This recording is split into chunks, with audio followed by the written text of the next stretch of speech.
Charles III et Camilla Parker Bowles ont atterri à Paris et commencent une visite officielle de 3 jours auprès de Brigitte et Emmanuel Macron.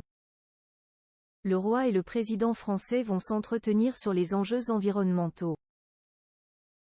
Un domaine dans lequel le souverain a été l'un des premiers à s'impliquer. La suite après la publicité difficile de faire la leçon au roi Charles III en ce qui concerne l'écologie. Voilà maintenant plusieurs dizaines d'années que le fils de la reine Elisabeth II s'est engagé dans la lutte contre le réchauffement climatique. Le thème sera d'ailleurs l'un des sujets abordés lors de la rencontre entre Charles et Emmanuel Macron ce mercredi 20 septembre. S'il se serait sûrement passé de l'avion pour venir à Paris, Charles III n'a pas eu le choix. Mais cette empreinte carbone, qu'il ne peut malheureusement pas annuler, le roi tente de la compenser par d'autres moyens. Dans les colonnes de Libération, on apprend que l'ex-mari de Diana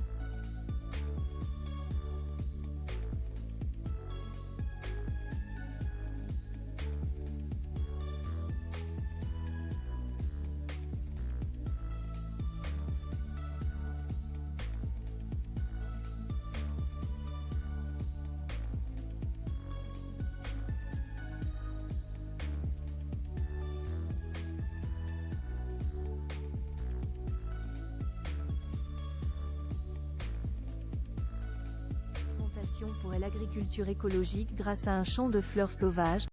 Ce sont les moutons qui poussent les graines des fleurs et les plantent dans la terre.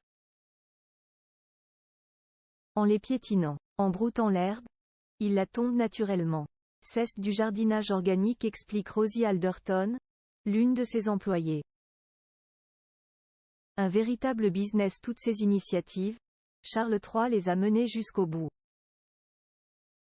Comme avec la ferme voisine, l'une des premières à cultiver sans OGM ni pesticides et dont les produits du chi organique sont vendus dans les supermarchés. Ces ventes constituent d'ailleurs l'une des nombreuses ressources financières du duc de Cornouailles que Charles n'est plus. En devenant roi, le mari de Camilla Parker Bowles a transmis son statut de duc de Cornouailles à son fils, le prince William. Le salaire de ce dernier sera donc constitué des revenus très généreux que rapporte le duché. Parmi eux, le loyer du manoir de Highgrove, versé par son propre père. La suite après la publicité.